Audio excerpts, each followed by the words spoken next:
Mauvais Studio. Je suis Michel Tuttle. Je suis Frank Magic. Et vous écoutez Mauvais Travail. Michel Tuttle. Frank Magic. Oh la vache. Mauvais travail. Ça éclabousse. Encore plus d'abondance. Frank Magic. Michel Tuttle. Bordel, ils nous volent notre travail. Et moi. Ce manque d'humilité en face de la nature qui se manifeste ici me terrifie. Frank Magic. Michel Tuttle. Le sang de la terre va dépendre de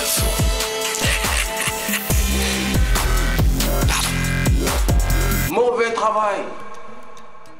Bonjour à toutes, bonjour à tous et bienvenue dans Mauvais Travail, épisode 38. Et oui, déjà la fin de saison, mais ne vous inquiétez pas, on vous a taffé un épisode incroyable pour terminer en beauté, bien entendu. Je ne suis pas seul, puisque je suis avec l'irremplaçable Frank Magic. Salut Michel, très content de te retrouver pour cette fin de saison 4. Hop, c'est pas la voix de mon Franky ça, moi je veux mon Franky, pas un imposteur. Hein. Allez, rends-moi mon Franky. Ok. Ah, je préfère. Franky ? Oui, bon Michel, c'est moi, et je suis également très heureux de te retrouver pour un classique Mauvais Travail.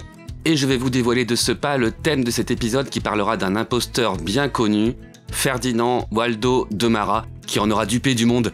Mais chut, je n'en dirai pas plus. Ouais, tu fais bien, pas de spoil dans Mauvais Travail. Viendra ensuite notre traditionnel mauvais travailleur, et puis le retour d'un artiste qui fut artiste Mauvais Studio, puis ensuite plus du tout, mais qui finalement veut revenir. On voit ça après, mais tout de suite, le mauvais travailleur du mois. Tout à fait, et pour commencer, je plante le décor. Nous sommes le 10 décembre 2013 à Johannesburg. Aujourd'hui, le gratin mondial est réuni pour rendre hommage à un grand homme, Nelson Mandela. Des sommités, genre Barack Obama, enchaînent les discours devant des milliers de spectateurs et téléspectateurs. Et ouais, ça fait du monde. Sur scène, les intervenants, mais également un traducteur en langue des signes, s'activent devant l'énorme audience. La cérémonie se passe bien, les discours s'enchaînent, rien à dire. Enfin si, et il y a quand même quelque chose à dire et je me garderai de le faire en langue des signes parce que d'une, c'est un podcast, ce serait donc inutile, et de deux, parce que je ne sais pas parler la langue des signes et ça, c'est une barrière assez infranchissable. Enfin, infranchissable, pas pour Tamsan Kayentier, le traducteur que vous avez pu voir aux côtés de Barack Obama, traduisant les propos de l'ex-président des États-Unis, traduisant... En fait, il faisait n'importe quoi, et comme le dit une interprète officielle de la Fédération des sourds d'Afrique du Sud, Delphine Ongwane, il gesticulait et bougeait juste ses mains dans tous les sens. Il n'avait aucune grammaire, n'utilisait aucune structure, ne connaissait aucune règle de la langue, il n'a rien traduit du tout. Aucune de ses gesticulations n'avait de sens. Des représentants d'associations de sourds-muets en Afrique du Sud diront même que c'est un imposteur. Ça tombe bien, c'est le thème de l'émission. Bon. Ces associations disent qu'il n'a rien traduit, que ça n'avait aucun sens, mais certains, comme Jimmy Kimmel, ont fait leurs propres recherches en allant solliciter un vrai traducteur en langue des signes. Et Franky, je vais te laisser te dépêtrer avec la trad quand on fera ce dernier. Bonjour, bienvenue jusqu'à présent. Eh bien, une cigarette rejoint, apportant différent de vous, un cercle, et je voudrais prier cette offre. En gros, c'est drôle, toutes ces boules pour prouver, c'est bon, je suis désolé. Ouais, il y a peu de chances que Barack Obama use de cette prose. Selon la presse sud-africaine, l'imposteur a été admis dans un établissement spécialisé peu après avoir dit qu'il avait subi une attaque de schizophrénie qui l'avait rendu complètement inopérant pour la traduction. Il dira aux journalistes, le lendemain de l'événement, « J'ai vu des anges tomber sur le stade et j'ai entendu des voix. J'ai perdu ma concentration. » Selon d'autres sources, l'homme aurait été poursuivi auparavant pour des faits de violence. Voilà qui conclut notre histoire qui, avec des contours un peu rigolos, à l'aune de ces informations, le sont nettement moins. Et maintenant, à toi la main Franky. Merci Michel, et tout de suite, comme promis, voici le retour du sale gosse des Mauvais Studios, un retour qu'on ne souhaitait pas, mais comme on n'est pas rancunier, on lui laisse le droit à la parole. Lui, c'est Wyclef Jambon, et le morceau qu'on va diffuser, c'est Ouin Ouin, reprenez-moi, extrait de son dernier album. Vous n'auriez pas retrouvé un peu ma dignité par terre? Hey yo, les gars, on n'enterrait pas un peu l'âge de guerre? Ah oui, les frérots, les poteaux, Wyclef Jambon, no! Wyclef Jambon, je suis pas le rappeur le plus vegan. Toujours la classe en 2 chevaux ou alors même en Mégane. Ouais, c'est la crise et je termine tout jusqu'à la croix. Et puis y'a pire, putain, j'aurais pu m'appeler Erwan. Respectez-moi, bordel, dans ma tête, j'ai eu du succès. Mais aujourd'hui, j'ai besoin de thunes, j'ai pas de dignité. Magic, Frankie, Michel, Tuttle, je viens pour m'excuser. Toutes ces histoires de clash, c'était juste pour déconner. C'est Wyclef Jambon, ouais, m'oubliez pas les potes. Et si aujourd'hui je viens frapper à la porte, c'est parce que j'en ai vraiment putain de ras la glotte. Bordel, je vais chialer, renifler comme une échalote. C'est Wyclef Jambon, ouais, je suis le roi de la litote. Ouais, je suis pas venu ici pour beurrer des biscottes. Je suis pas câblé, je sais pas qui est ce Travis Scott. Tapez la parlotte et moi je m'occupe de la popote. J'adore ce que vous faites, j'aimerais trop être de la partie. Votre émission c'est de la bombe bordel, ouais ça précise. Ce bête de violence, je pourrais être son meilleur ami. On rigolerait, se baladerait nu dans la prairie. Et comme je suis adorable, je cuisinerais des spaghettis. Je mettrais même un putain de tablier, ouais comme Marie. Et s'il y a feeling, je lui préparerais même des cookies. Je le borderais, lui mettrais bonne nuit les petits. Vous voyez les gars, j'ai changé, alors maintenant dites oui. C'est Wyclef Jambon, ouais m'oubliez pas les potes. Et si aujourd'hui je viens frapper à la porte, c'est parce que j'en ai vraiment putain de ras la glotte. Bordel, je vais chialer, renifler comme une échalote. C'est Wyclef Jambon, ouais je suis le roi de la litote. Ouais je suis pas venu ici pour beurrer des biscottes. Je suis pas câblé, je sais pas qui est ce Travis Scott. Tapez la parlotte et moi je m'occupe de la popote. C'est Wyclef Jambon, ouais m'oubliez pas les potes. Et si aujourd'hui je viens frapper à la porte, c'est parce que j'en ai vraiment putain de ras la glotte. Bordel, je vais chialer, renifler comme une échalote. C'est Wyclef Jambon, ouais je suis le roi de la litote. Ouais je suis pas venu ici pour beurrer des biscottes. Je suis pas câblé, je sais pas qui est ce Travis Scott. Tapez la parlotte et moi je m'occupe de la popote. Wyclef Jambon à l'instant avec Ouin Ouin, reprenez-moi pour vous dans Mauvais Travail. Et tout de suite, le mauvais dossier du mois. Jingle. Attends.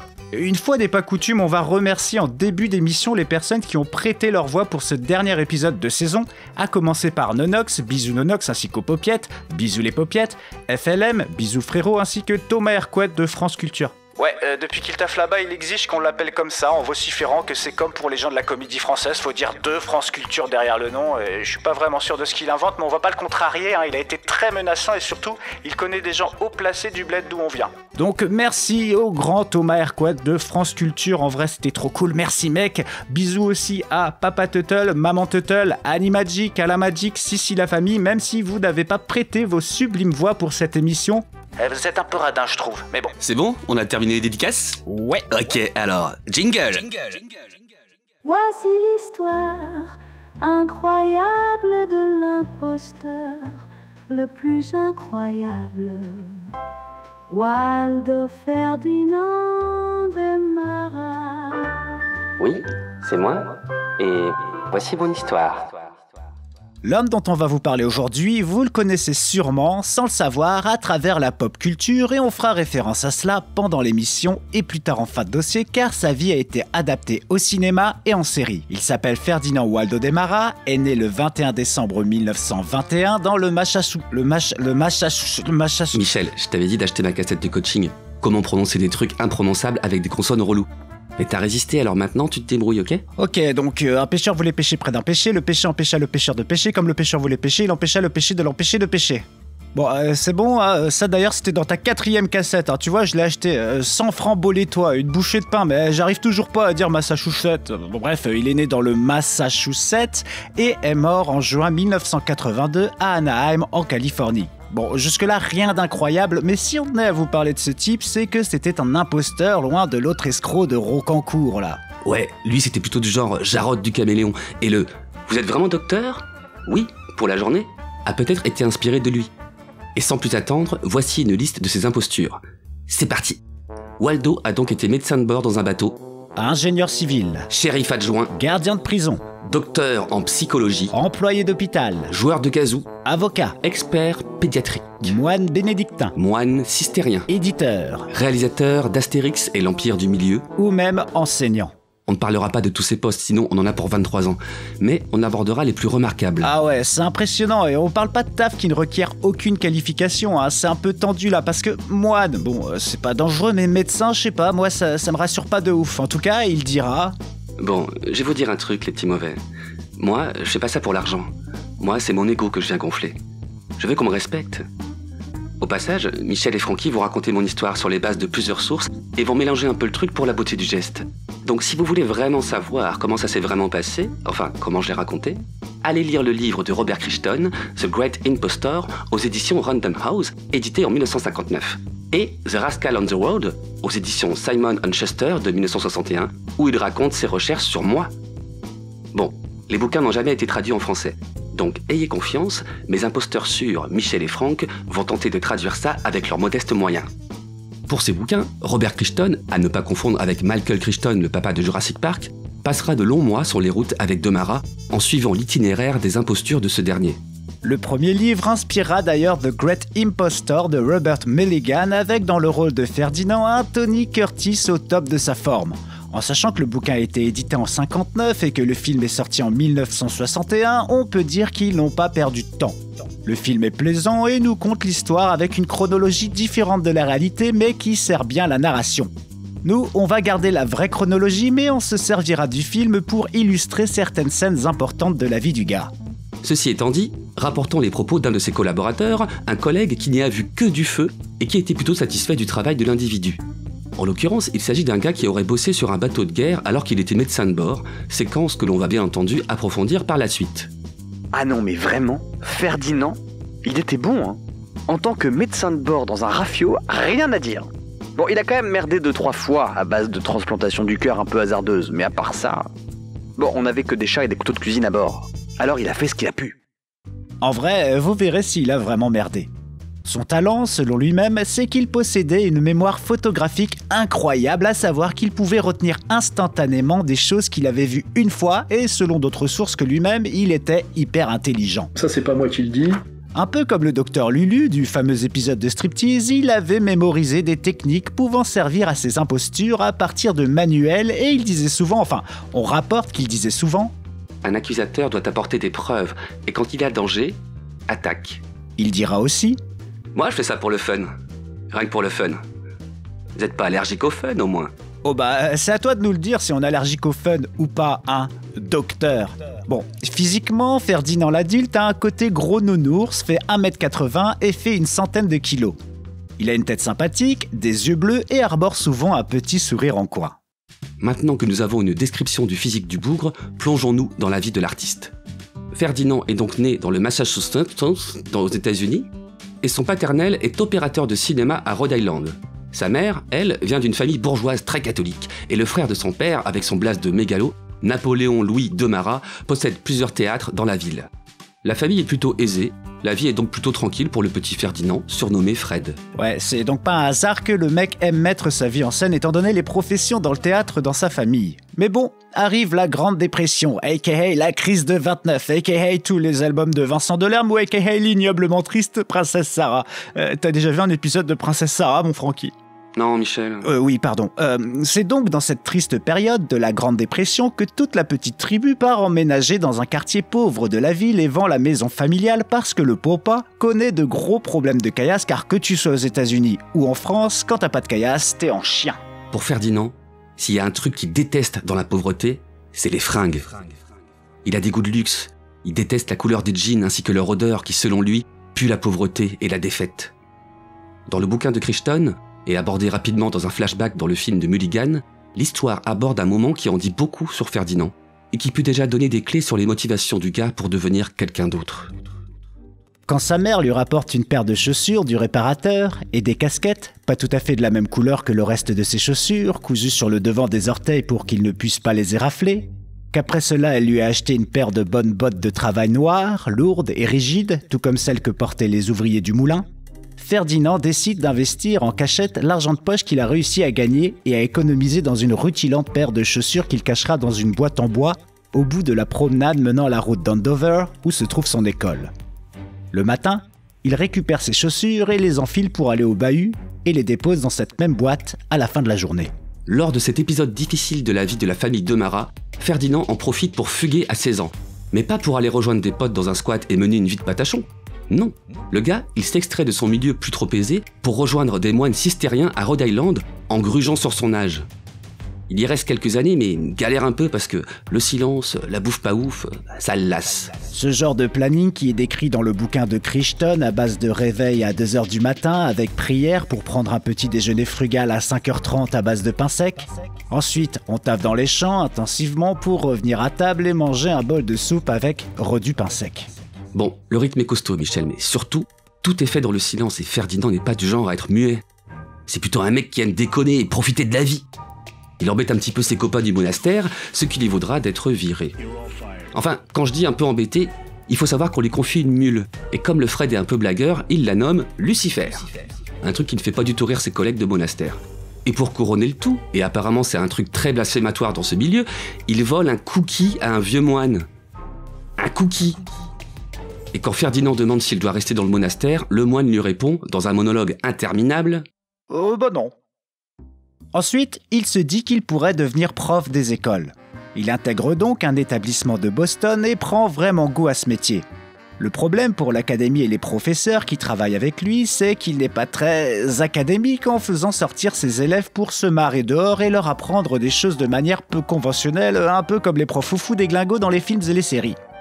Le directeur s'en rendra vite compte puisque pendant que les autres classes étudient au calme, lui et ses élèves ils tripent dehors. Résultat, il se fera congédier aussi sec. Pas très content de son sort, il vole la voiture du dirlo, n'ayant jamais vraiment conduit auparavant. Il se barre et au bout d'un moment, il s'arrête dans un restaurant bien connu dans le coin, le Old Union Oyster House. Il y mange des huîtres parce que c'est la spécialité et il picole bien comme il faut. Et pour ce petit moment bien croustillant, je vais laisser Michel citer un tout petit extrait du livre de Crichton. Lorsqu'il regagne la rue, malgré la chaleur torride qu'il fait cette nuit-là, il a une envie irrépressible de danser. Mais au lieu de faire cela au sommet de Cornhill Road, près de Scully Square, sur un coup de tête, d'humeur désinvolte et diabolique, il se rend dans un petit stand de recrutement et s'enrôle dans l'armée américaine. Ouais bonne initiative Fred, mais je te rappelle qu'on est en 1941 et c'est un peu la guerre. Le lendemain matin, sûrement avec une bonne gueule de bois, il capte qu'il a fait une bonne grosse connerie la veille quand il doit enfiler ses nouvelles fringues kaki. Et puis ses nouveaux camarades, ils ont des manières qui lui plaisent pas trop, pas plus que les latrines publiques. Ouais, pas ouf cette villasse, dit-il, et il dira aussi... Non mais, c'est pas que je sois spécialement prude, hein.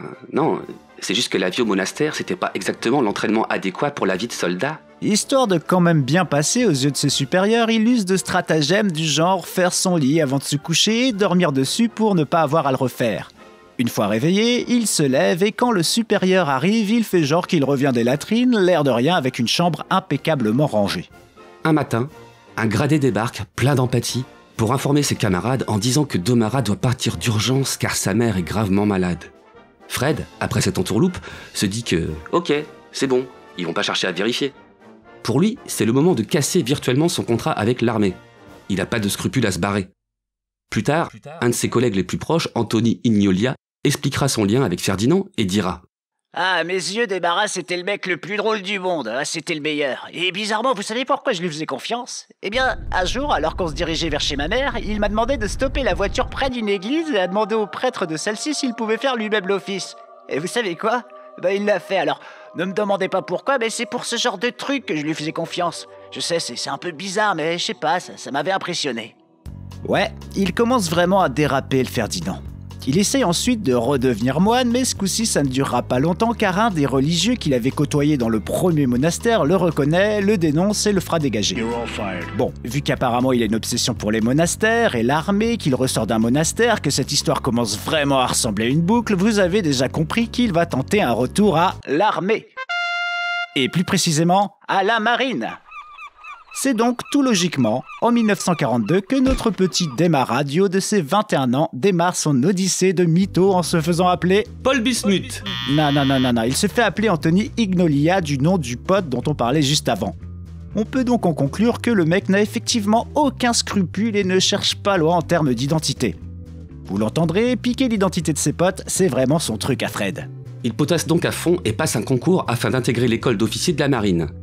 Et autant vous dire qu'il n'a pas fait que réussir ce concours, non, parce qu'il a eu les meilleures notes. Il est donc convoqué pour recevoir le précieux sésame. Mais les autorités compétentes soulignent qu'un petit problème s'est glissé dans son dossier, ou plus précisément, manque à son dossier. En effet, le mec a tout déchiré, mais le problème c'est qu'il n'a aucun diplôme et donc pas le niveau requis. Direct, il se plaint et il négocie. Mais j'ai eu les meilleures notes. Comprenez-moi. Bah, ok, allez, faisons une entorse au règlement. Bon, vous imaginez bien que ça s'est pas passé comme ça. Raideur de l'administration oblige. Dit comme ça... C'est quoi qui t'a ému là? C'est raideur? Ah bah, t'excite pas, hein. Parce qu'on n'en a pas terminé avec la marine. Oui, c'est vrai, notre Ferdinand repart donc la queue entre les jambes. Mais inquiétez pas, il le veut son poste. Oh que oui, ainsi il va se faire une lettre de recommandation à lui-même, pour se recommander lui-même, mais pas en signant lui-même, et ce, pour une autre école d'officiers de la marine. Il est convoqué aussi sec, et lors de l'entretien avec le chef, on s'étonne qu'il n'ait pas été convoité par une autre école au vu de ses énormes diplômes. Mais malin, il dira. Oh bah, c'est que je suis très demandé, hein, mais c'est chez vous que je vais aller. Habile. Et ça tombe bien, puisqu'au vu de cette montagne de diplômes qu'il possède, on lui dira. Eh bien, mon petit gars, ça fait bien plaisir de vous voir parmi nous, et vous savez quoi? Non? Eh bien, vu la tête que vous êtes, je vous recommande pour devenir officier directement sans passer par l'école. C'est bon pour vous? De ouf. Hein? Chef, oui chef. Parfait, bienvenue dans la marine, mon mignon. On fera les enquêtes réglementaires sur vous, c'est la procédure classique, inquiétez pas. Et puis vous intégrerez cette belle et grande famille qu'est la Mara... Démarra? Non mais je rêve, il est parti. Démarra! On a sûrement extrapolé un petit peu là, mais c'est un peu ce qui s'est passé. Le gars, quand il apprend qu'on va effectuer des vérifications sur sa vie, ce qui inclut la véracité de ses diplômes... Coucou Rachida Dati. Eh ben, pas comme Rachida Dati, il panique et il trace la route. Et histoire d'être tranquille, afin qu'on ne le cherche pas trop, le galopin aura l'idée incroyable de simuler un suicide avec lettre convaincante à l'appui. Cher Armée, je suis entré illégalement dans la marine et je m'en veux tellement. Je vais donc me suicider en me jetant dans l'eau. La preuve, vous retrouverez mon slip et mes chaussures sur le quai du port. Adieu, glouglou. J'arrive plus à respirer. Dis donc, glouglou, c'est foutrement difficile d'écrire sous l'eau. Il faut que je repose maintenant la lettre hors de l'eau. Ouh là là, glouglou, je n'arrive plus à respirer. Glouglou, ça fait mal. Ouais, j'aurais fait pareil. Normal. Voici donc l'occasion pour lui de changer de patronyme et de profession. Par le biais d'une manipulation bien sentie, il se met à appeler des universités en se faisant passer pour différents professeurs en demandant des renseignements sur leur dossier afin d'en récupérer les copies. Il se constitue ainsi un petit carnet de noms, de spécialités pour finalement choisir comme fiche de personnage Robert Linton French. Sous cette nouvelle identité, il postule à l'université de Gannon en Pennsylvanie, mais au lieu de demander normalement un poste de professeur, il négocie le job de directeur du département de psychologie. Ouais, plus c'est gros, plus ça passe. Comme à son habitude, il travaille comme un fou, étudie une pléthore d'ouvrages, donne des cours, et tellement il est confiant et en roue arrière, il édite des bouquins à l'instar d'un livre sur l'éducation des enfants. Sûrement un truc très instructif sur comment se faire passer pour son prof de sciences physiques et foutre le feu au collège avec 2 becs benzène et de l'essence. Malheureusement, le gars aime les belles choses bien chères et se fait griller à utiliser le carnet de chèques de l'université pour acheter un tas de conneries onéreuses.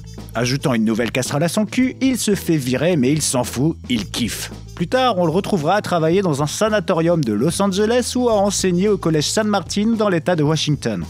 Il passe par ses différents jobs, mais il se fait quand même pécho par le FBI. Alors, il se fait pas attraper pour avoir usurpé la qualité de prof ou autre. Non, c'est la désertion de l'armée qui lui vaudra ce passage par les portes du pénitencier. Il est donc condamné. Mais pas une sanction à base de zonzon pendant 2 mois. Non, car comme le diront les agents du FBI, la désertion, dans un contexte de guerre à l'époque, c'est pas des TIG. Non. La petite punition, c'est le truc qui pique le plus, à savoir... la peine de mort. Il ne se laisse pas abattre pour autant. Au cours de son tourisme carcéral, il potasse quelque chose d'utile. Il bouffe des bouquins de droit. Pas littéralement, il est pas si mal nourri. Donc il étudie des bouquins de droit, dont un livre de loi militaire navale, il obtient son dossier et le travaille à fond. Il défend donc son cul au tribunal et avec tout le talent qu'on lui connaît maintenant, il réduit rapidement sa peine à 6 ans. Et vu qu'il s'est bien conduit en tôle, il réduit finalement sa vacation à 18 mois. Encore une fois, c'est difficile à croire, mais c'est ce qui est relaté. Bon, ce serait pas un peu le moment d'arrêter les conneries, là ? Eh ben non, puisqu'il se dit que c'est une superbe occasion d'aller étudier le droit, la nuit, à l'université Northeastern, pour devenir avocat. Mais problème, il a un casier. Alors il change d'identité en Cecil Hamann et s'inscrit à l'université de Boston. Et effectivement, le droit, c'est pas une matière déconnante quand tu te fais passer pour n'importe qui. Rapport au fait de savoir entourlouper son petit monde et au risque de se faire choper. Mais bon, il s'ennuie. Les cours, tout ça... Alors comme d'habitude, il taille la route. Et oui, ça va vite. Ça va très vite. Aussi vite qu'un Pascal Pro sur l'autoroute de la connerie. Mais enfin, ça va pas! Arrêtez! Arrêtez! Je vous donne vraiment l'avis d'un téléspectateur, l'émission devient gênante et même insupportable. Ah oui, c'est dire à quel point ça va vite. C'est alors, dans ces années-là, qu'il trouve un boulot de nuit dans une infirmerie générale spécialisée dans les yeux et les oreilles.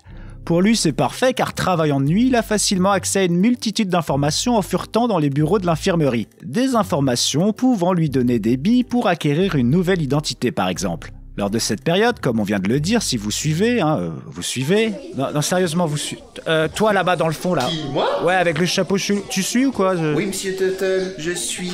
Cette histoire sur la Révolution française est des plus fascinantes. Vous pouvez continuer ? Eh ben, quand je me dis qu'on n'est pas payé... Bref, il prend donc brièvement l'identité de Cecil Boyce-Hammond, un confrère avec qui il aura des correspondances, ce qui lui permettra de se présenter à des cours dans des universités entre autres.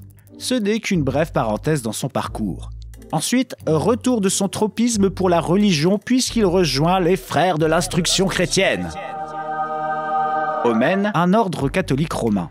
Alors pour info, et ça nous a étonné de savoir ça, les frères de l'instruction chrétienne, c'est les frères de l'instruction chrétienne de Plohermel, une congrégation masculine de droit pontifical qui se consacre à l'éducation de la jeunesse. Cette congrégation est aujourd'hui présente dans 26 pays, répartis sur plusieurs continents. Et ben moi, j'ai été visiter cette communauté quand j'étais au collège et ils ont une chouette horloge astronomique et voilà, fin de l'anecdote croustillante, c'était Michel Tuttle, générique. Merci Michel. Au passage, durant cette imposture où il se fait appeler John Payne, il a l'idée de créer un ordre catéchiste et créer un collège dans le Maine. Il le finance et l'établissement est reconnu par l'État. Mais vu qu'on refuse de le nommer recteur de l'établissement, il se barre en 1951.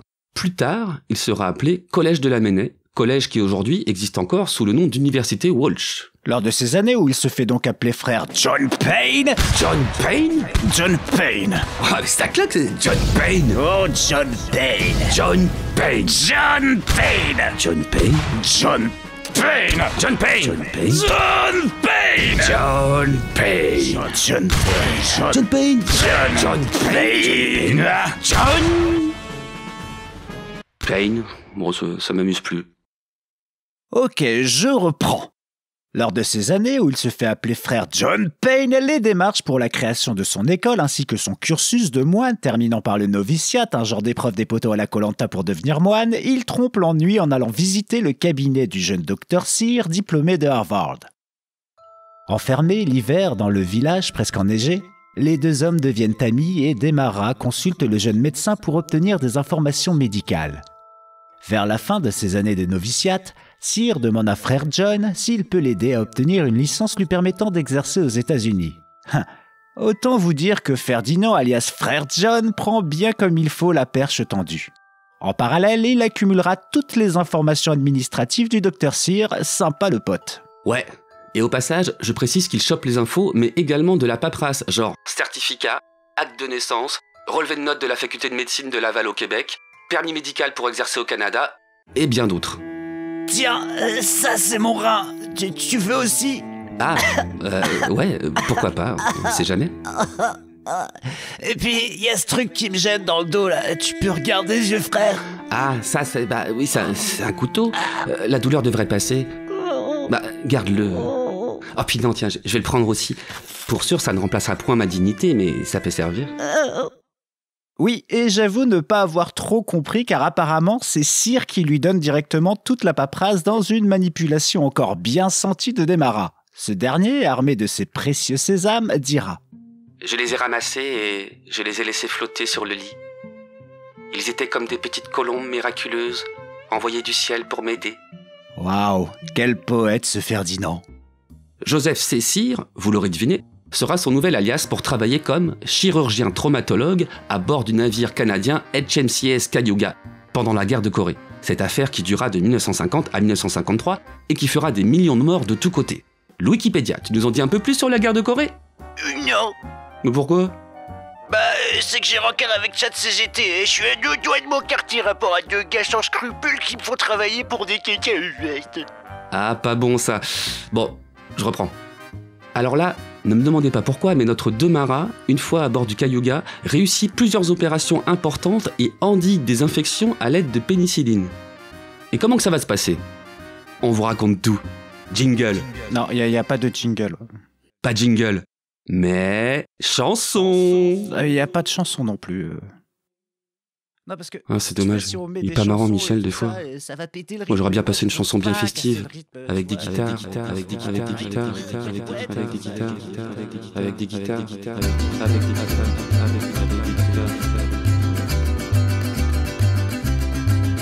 Démarra, Waldo démarra. Un jour ici, l'autre là-bas. C'est una leyenda, cet homme-là, Waldo démarra. Il est filou, cet homme-là. Ce galopin, c'est un vrai caméléon, il n'hésitera pas à emprunter ton nom. Monsieur Ignolias, reste-toi. Oui, c'est moi. Monsieur Linton French est tout là. Oh oui, je suis là. John Payne, me dis pas ça ne peut pas être toi. Et si, c'est moi. Joseph Cyr, me dis pas. Encore moi. Il a fait tous les métiers, mais il n'y aura pas assez. Non. D'un podcast pour en parler, il fut même shérif adjoint. Mais pas de temps pour chier, tout de suite vous embarquez. Sur un radio pour la Corée. Ça va être épique, croyez-moi, mais avant. Frank Magic, réveille-toi. Frank Magic, mais tu fais quoi? Frank Magic, tu fais quoi? Frank Magic, réveille-toi. Hein? Réveille-toi, mais qu'est-ce que tu fous? Il y avait des chapeaux mexicains, je crois. Ah non, mais non, allez, stop là, tu me relances pour la suite là, parce que tu nous as perdu, je sais pas ce qui t'est arrivé. Oui, alors, Waldo Démarra, dans un bateau, va réussir plein d'opérations, ça va être chaud. Allez, mon petit Michel, c'est à toi. En 1951, à 30 ans et en tant que Dr Cyr, Démarra se présente afin de travailler en tant que médecin à la marine canadienne. Il n'a bien entendu jamais opéré ne serait-ce qu'une aile cassée de pigeon, mais bon, on connaît maintenant sa philosophie. Apprendre en faisant, comme le dit l'excellent Turk dans le premier épisode de Scrubs. Tout ce qu'il a, c'est le pédigré du vrai Dr Cyr, enfin les diplômes en version papier, et avec tout le culot qu'on lui connaît, il se présente comme suit. Salut les ringards, moi c'est Cyr, Joseph Cyr. Je suis du coin et mon devoir est de me porter volontaire pour cette satanée guerre. Alors, vous me prenez ? Bienvenue, Cyr. Je vous le dis, vous allez aimer travailler pour la marine canadienne, une belle team que celle-ci. On vérifie ses papiers, ses diplômes. Évidemment, tout le monde est impressionné, et voilà que cette fois, il est officiellement engagé après quelques autres examens de routine. Une fois embauché, avec son aura de docteur bardé de diplômes, il lance un peu comme un challenge à un supérieur dans son domaine que, dans ses connaissances, certaines personnes, et plus précisément des bûcherons, n'ont pas de médecin dans leur camp trop isolé. Il lui demande donc... Dites donc, chers collègues, pourrions-nous créer un petit guide médical qui pourrait couvrir tous les problèmes que ces personnes pourraient rencontrer, des plus banals aux plus graves ? Le collègue répond positivement à ce défi et avec plaisir. Pendant 2 jours, il consulte tous ses bouquins de médecine histoire de vulgariser le bousin et de le rendre le plus simple possible et applicable par des personnes pas aguerries à l'exercice de la médecine. Ces 2 jours passés, pas peu fier de lui, il rend sa copie à Démarra. Alors, vous en dites quoi ? Mon Dieu, docteur, c'est tout simplement génial. Vraiment génial. Et... coupé. Alors c'était vraiment parfait, mais est-ce que vous pourriez redire le vraiment génial en regardant encore plus la caméra et en lâchant un rire de gros vilain à la fin? Les gens sont pas si cons, Michel, ils ont capté. Mais pour ton plaisir... C'est tout simplement génial. Vraiment génial.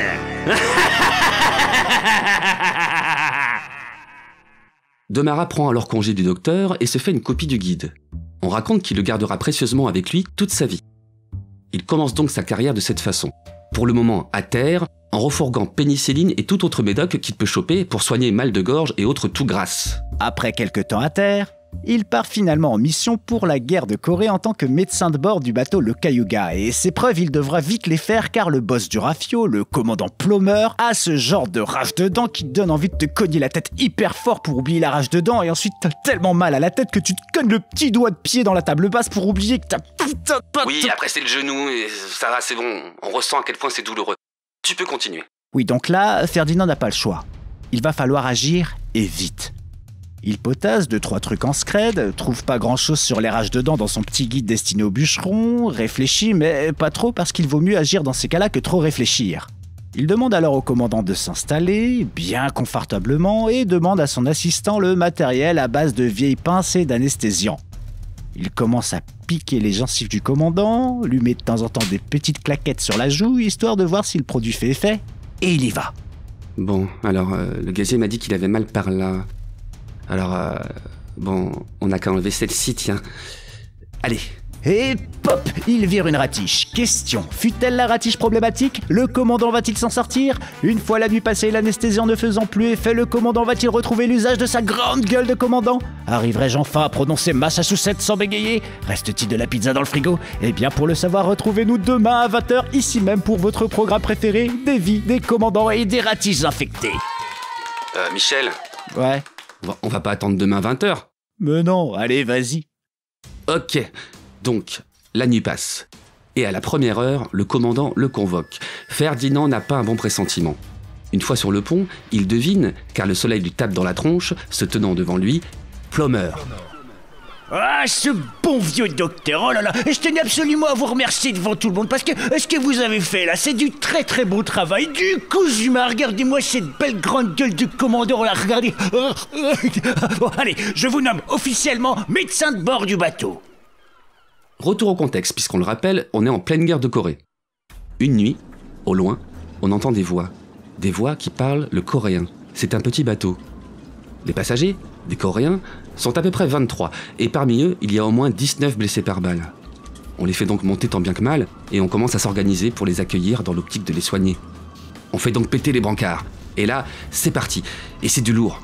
Pas une petite dent à extraire. Oh que non, là on parle de 19 personnes dont les vies dépendent des mains inexpertes de monsieur le médecin de bord qui a quitté les études à 16 piges et a lu 2 fois le topic migraine de Doctissimo sans même avoir fait ses classes sur l'infernal Dr Maboul puisque le jeu a été inventé en 1965 de toute façon et vous n'êtes pas sans l'ignorer, ce jeu rend dingue, mais genre vraiment quoi. Mais là je digresse et on n'a pas toute la nuit donc vas-y continue. Ouais, on n'a pas toute la nuit et Demara encore moins. La scène est difficile, tarantinesque, rapport au sang qui gicle partout. Les patients gémissent et souffrent, ce qui ajoute à la pression que ressent Ferdinand. Bon, allez, comme le dit un enfant Premier ministre de Macron... De l'action, de l'action, de l'action. Ferdinand prend donc les choses en main. Il envoie les infirmiers préparer les victimes pour la chirurgie, ainsi que le bloc opératoire, et vite, parce que 19 opérations, ça va pas se faire en 2-2, et on va sûrement perdre des gars. Une fois qu'il a envoyé tout le monde préparer les patients, eh bien, il court sur la proue du bateau et saute dans l'eau en criant. Désolé, faut vraiment que j'y aille là. Je suis déjà en retard. Je vais louper la trilogie du samedi. Et en plus, il y a un Halloween spécial de Buffy contre les vampires. Non, en vrai, il court vers sa cabine, sort son bouquin de médecine pour les nuls, le feuillette, trouve des trucs qui pourraient l'aider à sauver des vies, et tiens, ça me rappelle un truc. Vous savez, quand vous étiez au collège et que vous appreniez qu'il y avait une interro et que par malchance vous n'étiez pas au courant et que vous n'étiez pas du style à tricher sur le voisin. Vous attendiez la récré, vous preniez vos bouquins et vous potassiez tout ce que vous pouviez pour un minimum limiter la casse. Bon. Là, on parle quand même d'un mec qui doit sauver la vie d'autres mecs, ok? Vous voyez l'enjeu? Eh ben, Ferdinand, il utilisait peu ou prout le même modus operandi en disant donc à son personnel d'aller s'éclater au ping-pong ou plus accessoirement d'aller préparer et emmener les patients blessés dans la salle d'opération. Lui, pendant ce temps-là, il court s'enfermer dans une pièce pour boulimiquement lire en vitesse son guide rudimentaire pour bûcheron, histoire d'en apprendre un max sur les opérations qu'il allait devoir pratiquer.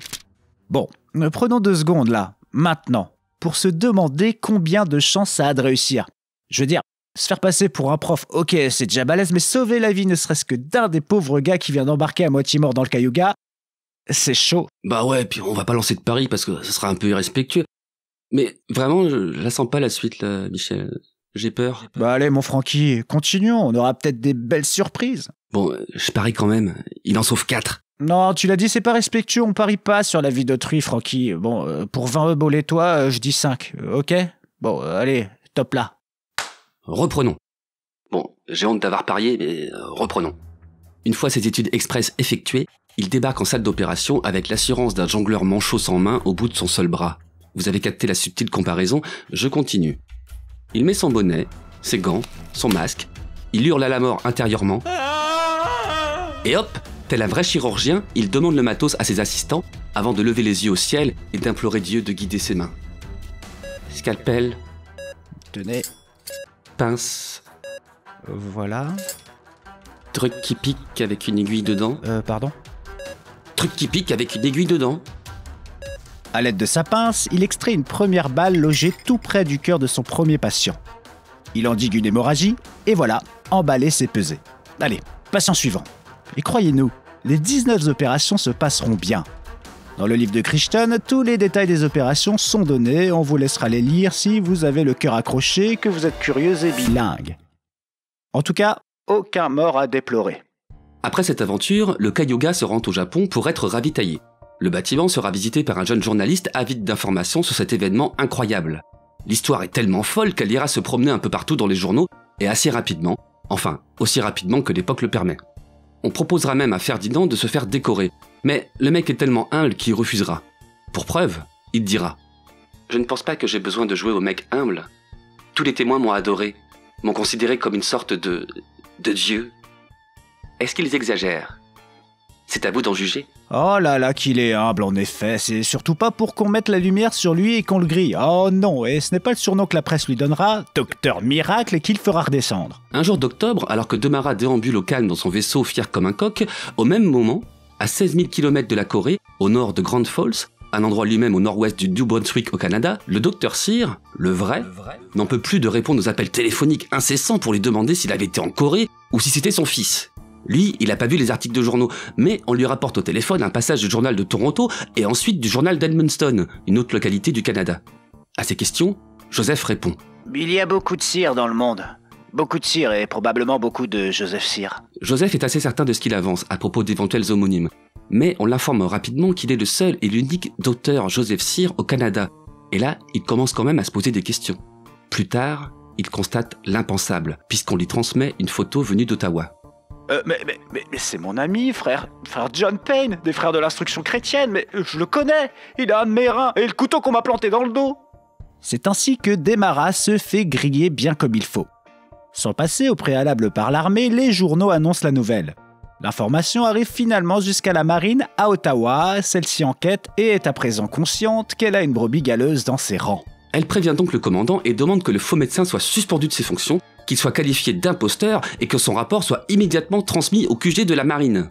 Le commandant Plummer se dira dans un premier temps « Non d'un petit bonhomme, ce n'est pas possible. Pas lui, pas après tout ce qu'il a fait.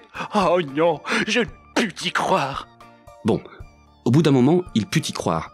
Mais Demara ne sera pas jugé et on le renverra aux États-Unis au calme le 21 novembre 1951 parce que ok, il a usurpé une identité, pratiqué illégalement la médecine, mais bordel, il est sacrément cool ce mec et il gère bien le métier, le salaud.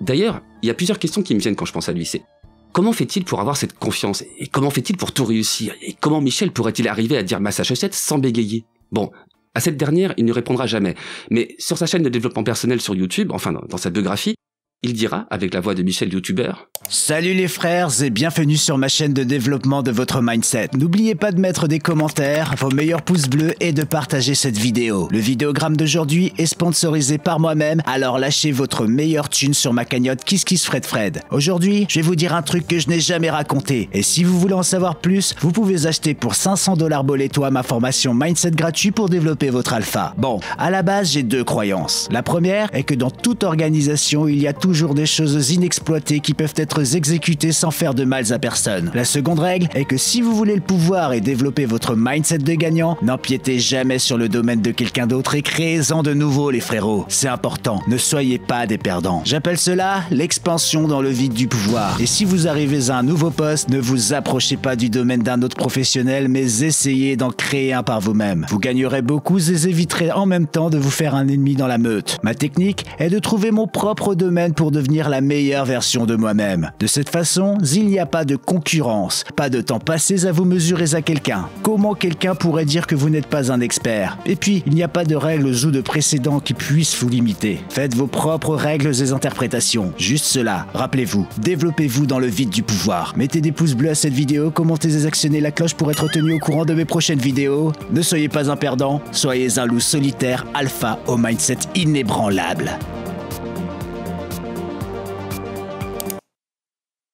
Ah ouais, mais lui, il a pas le syndrome de l'imposteur, puisque c'en est un imposteur, ce qui facilite les choses. Donc, on revient à sa déconvenue du côté de la marine. Enfin, on en part, puisqu'après cet épisode incroyable, eh bien, Ferdinand, en quelques mois, se retrouve sans caillasse. Pas au top, à base de pas mal d'alcool ingurgité, mais avec nonobstant quelques remises en question. Il se rend compte également que sa famille est constamment harcelée pour raconter son histoire contre pas mal d'argent. C'est alors qu'il aura la bonne idée de vendre le récit de sa life au magazine Life pour 2500 $, somme qu'il donnera ensuite à sa famille. Il appelle le magazine un matin.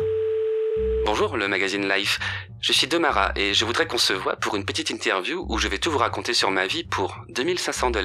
Demara, votre vrai prénom n'est-il pas Ferdinand? Si, mais vous pouvez m'appeler Fred. N'êtes-vous pas l'homme qui... Et ouais mon gars, c'est moi l'homme qui... Ok, on fait ça pour 2500 $, vous avez dit? Ouais, 2500, ni plus, ni moins que... 2600? 2500. 2670? 2500, je serai intraitable. Ok, va pour 2500. Mon Dieu, que vous êtes intraitable. Et ouais, et là il devient une rosta, on l'interviewe partout, mais le truc c'est que notre Ferdinand, un peu comme Francky lorsqu'il était peu connu, pouvait faire des caméras cachées, mais au bout d'un moment, quand tu gagnes en notoriété, tu te fais griller à tout va et tu ne peux plus faire tes caméras cachées. Alors il décide de se retirer du game en taffant pour des petits jobs sans envergure pour 3 francs 6 sous, perd de sa superbe, s'ennuie et devient alcoolique. Depuis lors, on n'entendra plus parler de lui pendant quelques années, jusqu'à ce que, inspiré par son séjour de 18 mois en prison pour cause de désertion et après avoir fréquenté assidûment les AA pour alcooliques anonymes, il pique le nom d'un criminologiste qu'il avait côtoyé, Ben Jones. Ben Jones! Ouais, Ben Jones! Après pas mal de tractations, et on va pas détailler tout ça, il réussit à se faire recommander pour travailler en tant que personnel de la prison de Huntsville au Texas. Dans celle-ci, il doit faire face à du lourd, du tatoué, mais il fait preuve encore de talent et réussit à se faire apprécier des prisonniers et du personnel. Dans le film de Mulligan, on le voit arriver sous son nouveau nom et vite se confronter avec psychologie aux prisonniers. Des mecs que personne n'ose approcher et de qui on ne peut rien tirer selon le personnel de l'établissement. Dans ce secteur de la prison, nous avons tout ce qui se fait de pire comme prisonniers américains à base d'assassins et autres voleurs de bons becs. Dans le film, ils sont surnommés les incorrigibles, mais Jones Demara fera preuve de psychologie et réussira à leur faire du sport et à les rendre à peu près gérables. Les incorrigibles devenus corrigibles sont donc corrigés. Dans la vraie vie comme dans le film, heureusement ou malheureusement selon le point de vue, sa notoriété le rattrape. Alors qu'un prisonnier est tranquillement installé sur son pot à faire ce qu'il a à faire, je vous fais pas de dessin, enfin vous voyez quoi, le truc que quand t'as mangé ce genre de choucroute et bu ce genre de café bien serré, et là ça commence à monter et descendre. C'est bon, on enchaîne. Voilà, il feuillette les bonnes pages du fameux magazine Life et il reconnaît Ferdinand. C'est ainsi qu'il se fera encore une fois virer.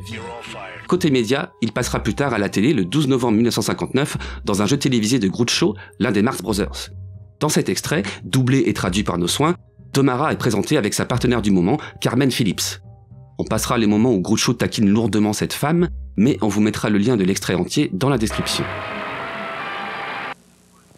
Groucho, je voudrais vous présenter Carmen Phillips. Son partenaire est Ferdinand Demara, qui est mieux connu comme le grand imposteur. Au cours de sa carrière, il s'est fait passer pour 30 personnes différentes. Je suis sûr que vous avez entendu parler de certains de ses exploits. Alors je vous prie maintenant, Carmen Phillips et Ferdinand Demara, de venir rencontrer Groucho Marx.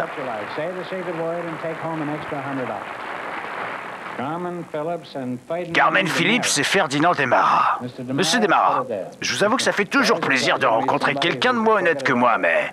Maintenant, dites-moi, pourquoi n'êtes-vous pas en prison?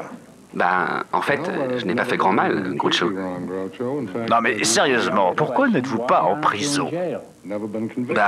J'ai jamais été reconnu coupable de crime. Ouais, mais si tous ceux qui ont commis un crime sont reconnus coupables, je peux vous dire que San Francisco serait une île et une baie surplombant la ville d'Alcatraz. Fred, comment avez-vous commencé dans ce genre de carrière? Avez-vous usurpé l'identité du médecin? Oh, il y a plusieurs années, Groucho, j'ai acquis des informations d'identification. Oui, mais comment? Je l'ai acquis. Un euphémisme pour dire voler? Ah non, je les ai acquis, quoi. Qu'entendez-vous par acquis? Obtenu. Et vous n'avez pas un autre mot, histoire de rendre ça encore plus bizarre? Emprunté? Emprunté. Eh bien, vous avez emprunté ces diplômes et puis que s'est-il passé? J'ai donc obtenu un rendez-vous en tant que doyen du collège de Pennsylvanie. Doyen du collège de Pennsylvanie. Doyen du collège de Pennsylvanie. Si c'est vrai, si vous étiez assez bon pour être doyen, alors pourquoi ne pas avoir brigué ce poste sous votre propre nom? Parce que je ne suis pas qualifié académiquement, Groucho. Je n'ai jamais terminé mes études secondaires. Vous avez obtenu le titre de doyen d'université sans jamais avoir obtenu de diplôme d'études secondaires.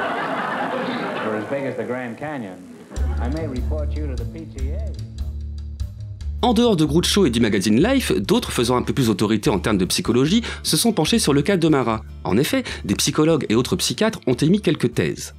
La plus cohérente, selon nous, et c'est d'ailleurs pourquoi nous avons relaté cette histoire de vêtements et de chaussures au début du dossier, vous savez, lorsque la famille est tombée dans la pauvreté, ne pouvant plus trop faire face à de grosses dépenses en termes de fringues, et que notre Ferdinand, en cachette, s'achetait une belle paire de pompes pour briller à l'école.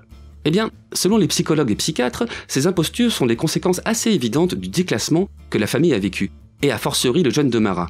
La conclusion est que très jeune, ayant perdu ce statut social et tout ce qui allait avec, il a traversé la vie en essayant de retrouver ce statut qu'il regrettait. Les psys prennent tout de même des pincettes en disant qu'il faudrait néanmoins analyser plus profondément son cas pour se prononcer. Après sa dernière aventure dans la prison de Huntsville, on peut dire que là, c'en est vraiment terminé de la vie d'imposteur de Ferdinand. Au début des années 60, sous son vrai nom, il travaille comme conseiller à l'Union Rescue Mission, un genre d'association qui aide les personnes vivant dans la rue, et en 67, il reçoit même un diplôme honoraire de l'université de Multnomah.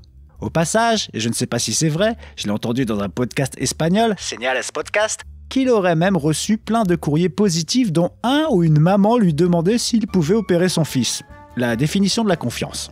En 67, c'est avec son vrai nom qu'il devient pasteur, et mène cette carrière appréciée de tous jusqu'à sa mort. Le 7 juin 1982 donc, il meurt à l'âge de 60 ans dans le comté d'Orange où il vivait depuis 8 ans d'un arrêt cardiaque et de complications d'un diabète qui lui avait fait amputer ses 2 jambes auparavant.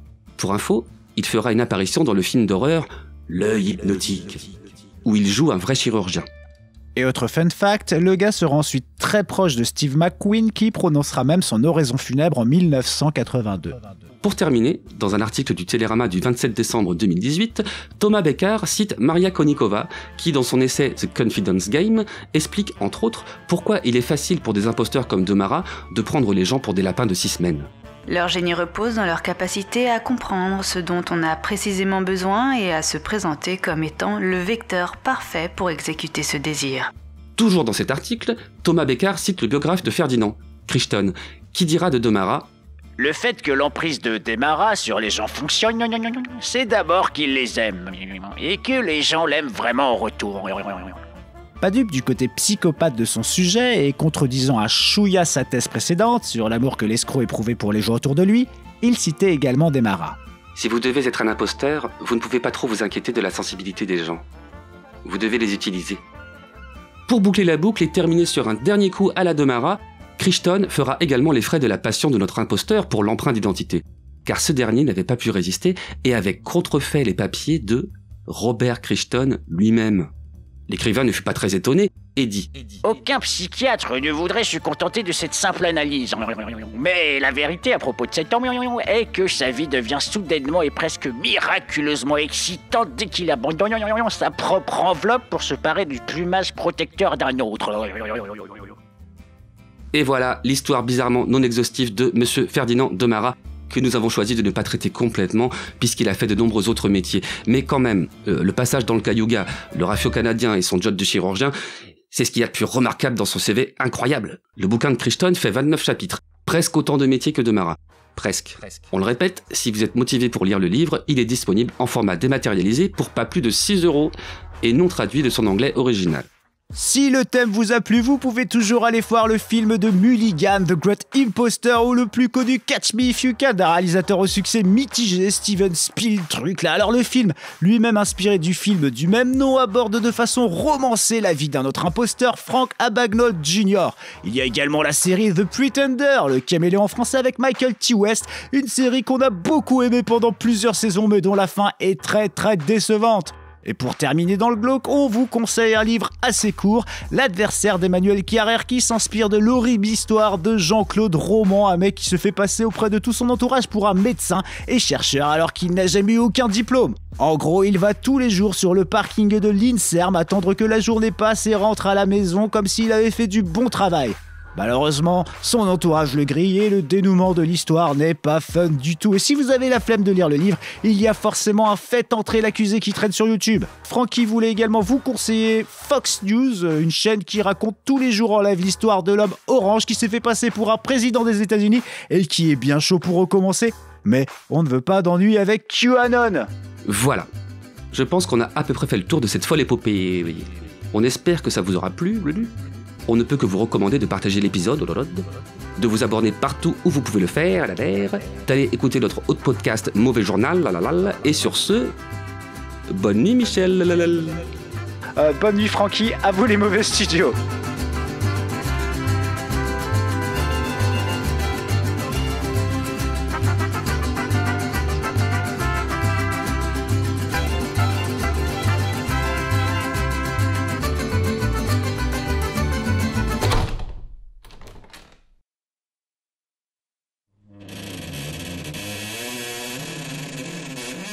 Vous êtes encore là? Ah cool, en fait on a claqué la porte un peu tôt les amis, parce qu'il faut qu'on vous dise quelque chose. Cet été, à bord de la MT Mobile, nous allons sillonner la Bretagne, à deux, avec nos micros, nos appareils photo, à la recherche de petits mauvais, de bistrots et de lieux de légende.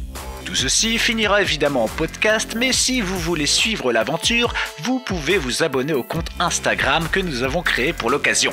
Alors notez bien, MTBZH Tour. Je répète, MTBZH Tour, BZH en majuscule. Mettez ça dans votre navigateur et embarquez avec nous dans cette aventure incroyable où vous pourrez voir nos têtes, nos multiples têtes. Allez, cette fois, ça en est vraiment terminé de la saison 4, à plus pour la saison 5 et peut-être sur la route.